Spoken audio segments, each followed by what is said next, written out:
Stop, baby, you got me going crazy.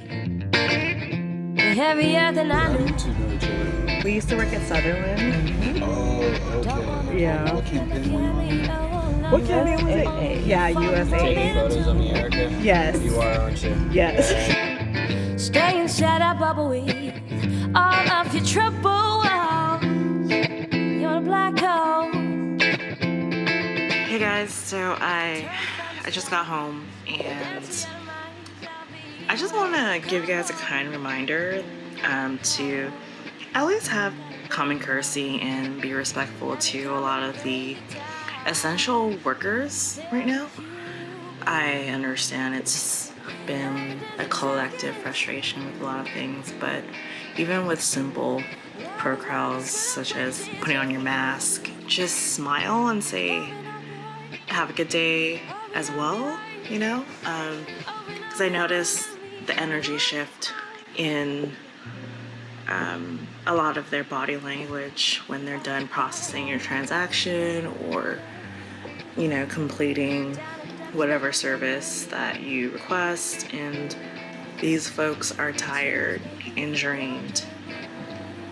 And even for me personally, when someone shows some kind of like kind gesture or just opening the door, I also appreciate like little jokes while waiting in line at the register or whatever. I mean, I've never been one to do very well in small talk, but just like share a little humor here and there, but not excessively, of course. I'm an introvert, so leave me alone kind of thing, but you know, just common courtesy. Oh my god, I need to get like a hair trim and my eyebrows done. I look a hot mess, but you know, I'm trying to be as authentic as I can on this channel. I forgot where I was, but I remember I was sitting down and drinking and I had part of my mask off because I'm drinking, and a rep approached me. At first his demeanor was really defensive, and so he was telling me, hey, you need to leave your mask on, and I showed my drink and he said, just because you are drinking doesn't mean you have to keep it off. And I'm like, okay. In that second, I felt like an anti-masker. Okay, just in that second, I was just like, whoa, don't talk to me like that, young boy. First of all, I'm 32. I'm not sure if it was his tonality or how he approached me. It wasn't the fact that he was asking me to put on my mask. Like, I will comply with that. I strongly believe in that. I take COVID-19 seriously as well. I don't know anyone personally who has passed away or been affected. I know acquaintances and some friends who are connected to people who have been tested positive, but at the same time, it's like, I understand. And so I had to take a second.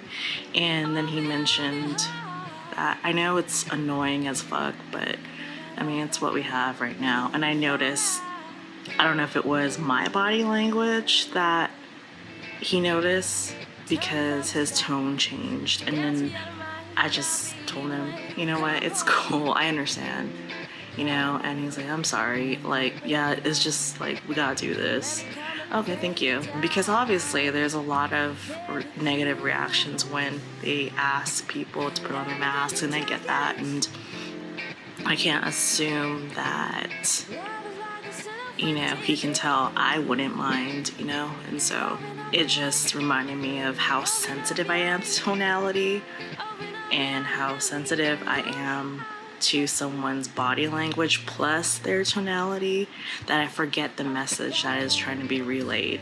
And so I usually have to take a step back and process that, reconnect to what the other person is saying. And so that's always been tough for me. Like, every time I hear a certain type of tone, I'm immediately brought back to my childhood where adult figures would approach me in that tone, and I would immediately feel like, oh, I'm in trouble. And so I'm still working through that, even as an adult and in my interpersonal relationships. And so yeah.